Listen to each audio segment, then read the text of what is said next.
Ubuzima bwa buri wese bufite inkuru.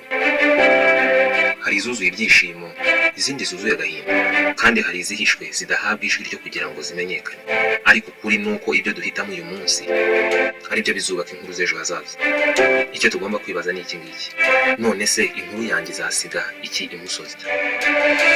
Uru rugendo rero si urw'amateka gusa cyangwa hariho uyu munsi, ahubwo ni urw'umurage twihitiramo kubaka, tukawubakira hamwe.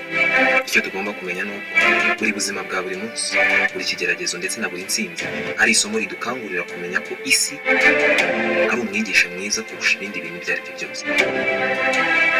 Mu mpamvu zose rero zakubuza kwiga, ntuzatume hari impamvu ikubuza kwiga ikintu gishya, cyane ko buriya ibintu bishya kenshi tubigira ku bandi.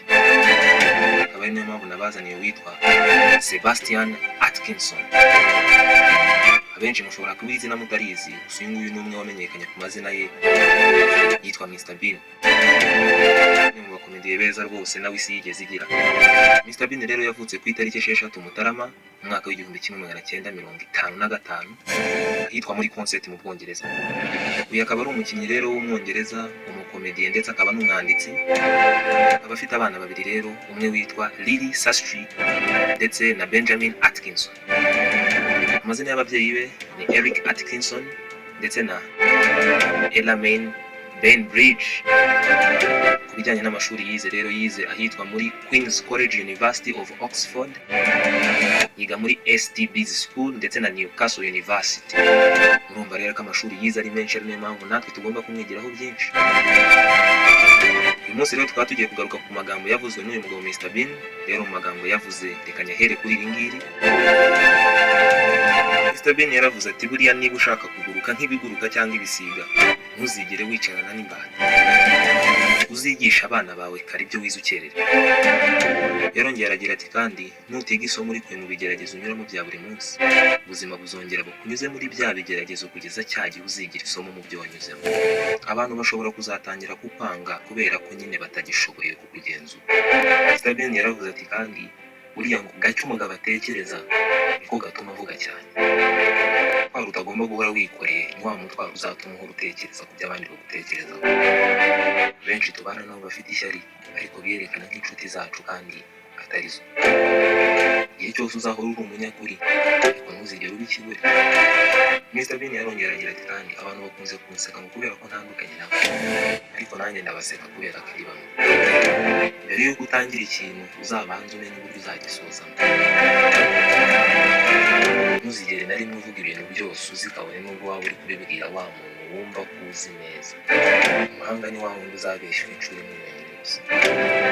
Mr Bean yarongera agira ati uzitandukanye kure na ba bantu udashaka kuzabaho. Umutsinzi ni wa murosi utarigeze acika intege.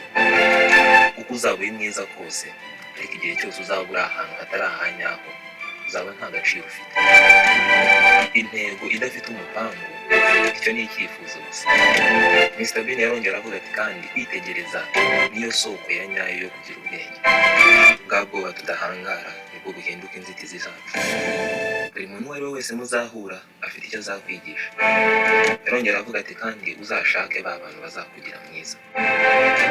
Ntuzigere utuma ubugwaneza bwawe bukugira umunyantege. Ntuzigere wihutira kungenzura kuko ubona njyewe ibyo nshaka kukwereka gusa. Mr Bean yarongera agira ati kandi urubyiruko rutekereza ko abantu bakuru bafite ubwenge buke, ariko abantu bakuru bo barabizi neza ko urubyiruko ari rwo rufite ubwenge buke. Ishyari rituma abantu bakuvugaho ibinyoma bibi. Igihe naburaga inzitwazo zanjye, icyo gihe naboneyeho ibisubizo. Yarongera agira ati kandi ubuzima bwawe uzabuhozemo ba bantu bakumvise kabone n'ubwo nta jambo wigeze uvuga. Yarongera avuga ati uzikorere ku bwawe, nta wundi muntu ufite gukorera. Mr Bean kandi yaravuze ngo ntuzigere wibagirwa aho waturutse. Mu magambo menshi Mr Bean yaravuze ati gukora ikintu ukunda ntabwo ari ugutakaza igihe. Yarongera agira ati kandi mbona kwishyira ukizana mu rurimi rwo guceceka. Mr Bean yarongera agira ati ntuzigere unenga ibyo udasobanukiwe. Igice cya mbere cy'amagambo yavuzwe na Mr Bean ka tugisoreze kuri iri jambo. Iki ni ikiganiro Inzobere Docs. Ari kumwe nanjye King Jido. Nawe utaha.